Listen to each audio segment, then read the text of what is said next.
बिस्मिल्लाहिर्रहमानिर्रहीम। दोस्तों, कैसे हो? ठीक हो? अल्हम्दुलिल्लाह मैं भी ठीक हाँ। तो अल्लाह पाक सानू तुहानू सब नू अपने हिफ्ज़ो-मान च रखे। तो पिछली वीडियो च असी गल कीती सी समोक दी, धुएं दी। अज असी गल करनी है माहौल दी। ते माहौल नू साफ सुथरा रखने वास्ते तुसी जानते हो कि दरख्त जिहड़े ने किन्ने जरूरी ने। यानी कि जिस मुल्क दे विच पार्क आबाद हुंदे ना, उत्थे हस्पताल बेरौनक हुंदे ने। उहदी वजह यह वे कि जिहड़े लोग पार्कां च जांदे ने उन्हां दी सेहत अच्छी रहिंदी है। तो इत्थे मैनूं एक गल याद आ गई है। 2 दिन पहले कमिश्नर साहब ने एक छोटे जे पार्क का इफ्तिताह करदियां होया ते सहाफ़ी ने सवाल किया कि सर तुसीं इत्थे एक एडा वड्डा पार्क है तो उहदे सामने तुसीं छोटे जे पार्क का इफ्तिताह करन आ गए हो, इहदी की वजह है? तो उन्हां अगों जिहड़ी गल कीती बड़ी खूबसूरत गल है। उन्हां अगों ये गल कीती कि मेरा वस चले, मेरा दिल करदा है कि मैं जिन्नियां भी गुजरांवाला दे विच खाली जगह पईयां ने ना, उत्थे मैं पार्क बना दियां।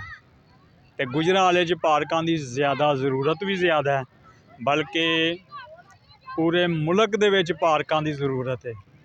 ते पार्कां नाल ही खूबसूरती भी हुंदी है ते सेहत भी ठीक रहिंदी है। जिन्नी पालूशन है इस वक्त पूरी दुनिया जिहड़ी है, इहदे तो इहदा हल दरख्त ने, इहदा हल सब्ज़ा है, इहदा हल पार्क ने।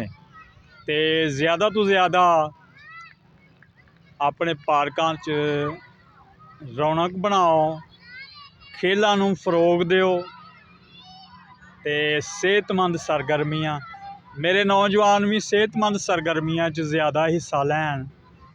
ते एक गल्लां गल्लां च ओह गल रह ना जावे।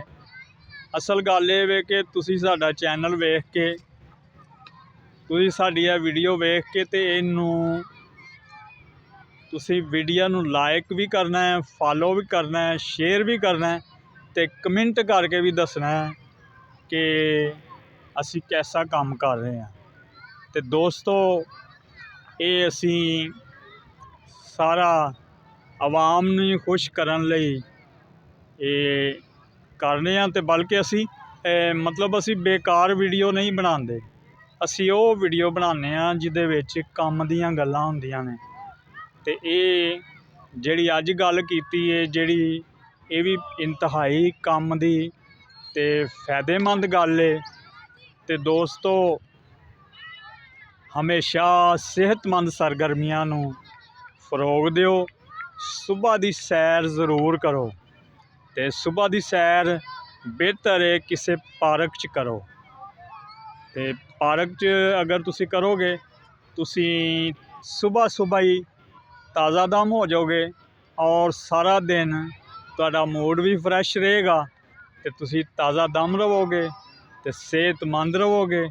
ते अल्लाह पाक तुहानू सानू सब नू सेहत तंदरुस्ती वाली जिंदगी अता फरमाए। ते इहदे नाल ही तुहाडा ते साडा खुदा हाफिज़।